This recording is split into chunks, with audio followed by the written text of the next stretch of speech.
Good afternoon, everyone. My name is Cynthia Gomes, and I'm a counseling psychologist and a family therapist. In today's session, I will be speaking about how the COVID-19 situation has affected our mental health and also suggest few ways in which we can cope with the current situation. So I'll begin with speaking a little about the importance of mental health, especially during the global health crisis that we are going through. So we are all living at a time when our physical health is at a greater risk. Therefore, most of our focus and efforts is upon improving our health physically. However, according to the World Health Organization, to be free of diseases and illnesses is not a sign of being healthy. Rather, for an individual to be healthy, he or she needs to be both physically and mentally fit. This simply means for us to have a healthy lifestyle, for us to be healthy individuals, we need to focus both on our physical as well as our mental and psychological well-being. It is important to understand that we may be free of physical ailments, but if we are going through any psychological distress, we are at a greater risk to develop physical symptoms. As several researchers have linked diseases like hypertension, coronary heart disease, and so on with psychological distress. This is also true the other way around. That is, if I have physical symptoms, I am at a risk of developing psychological distress as well. For example, if I were to develop a physical symptom of COVID-19, that would increase stress, anxiety levels in my body.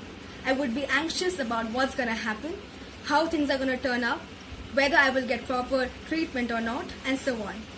Therefore, there has been an increase in creating awareness about mental health as well as providing mental health healthcare to all individuals. We also need to understand that COVID-19 has not only brought viral infections to us, but also several lifestyle changes and challenges that has had a huge impact on our psychological well-being. We are all living in a constant state of fear and uncertainty about our futures. What if I get infected with the virus? What if my family or my loved ones get infected? We're all worried continuously about how things are going to work out, how our future is going to be. Our lives has come to a sudden pause. Several people have lost their jobs, while many are worried about how things are going to turn out after the COVID-19 situation ceases to exist. A lot of students are worried about how their academics are going to take place post the lockdown and post the current situation that we are all living in.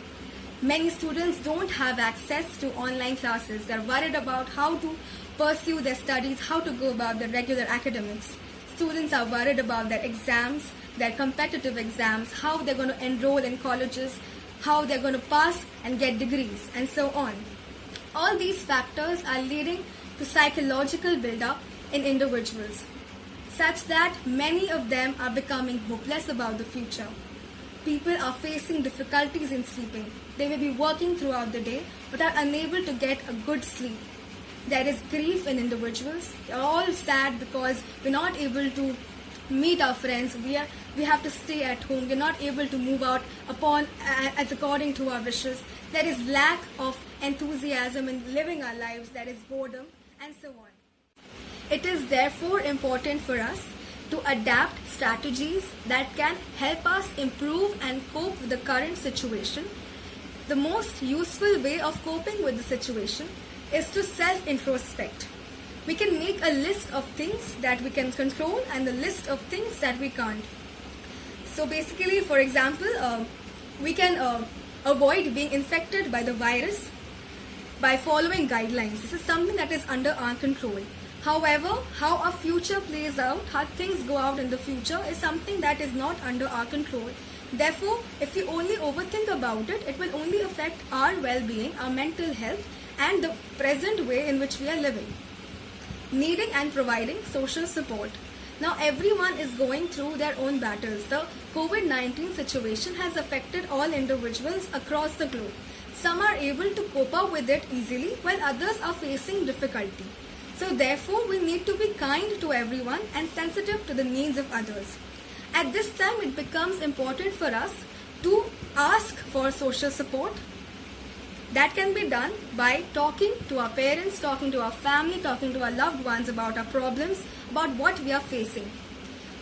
Also, we need to be social support for people. We need to be sensitive to what others are facing and provide them with social and emotional support that will help them cope with the current situation.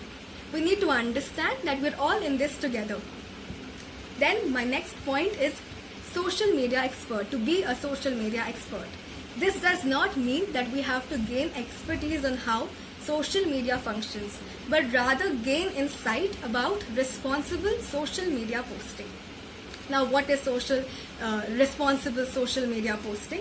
So we need to understand that a lot of messages on WhatsApp, Facebook, Instagram, all other social media may or may not be fake. So that leads to a lot of confusion, lot of miscommunication. And for some individual, it may also trigger psychological distress. For example, recently there was a lot of sharing of posts about 21st June being the day of doom, the day when everything ends. We're already living in a situation where people are living in a constant state of fear, anxiety and uncertainty. To be posting such posts about the world ending triggers anxiety and stress in a lot of individuals. So the least thing that we can do right now is not to engage in posting negative things, but rather posting positive stories that give motivation and help people go through these problems, through these difficult times. Most importantly, if you feel you're unable to cope up with the current situation and feel that everyday functioning is becoming more and more difficult, it is wise to reach out to mental health professionals.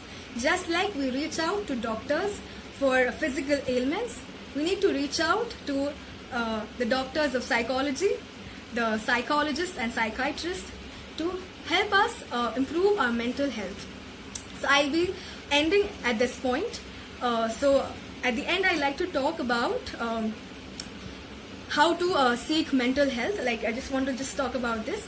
A lot of counselors, clinical psychologists and psychiatrists are providing free counseling, so you don't have to visit the clinic or any place as such.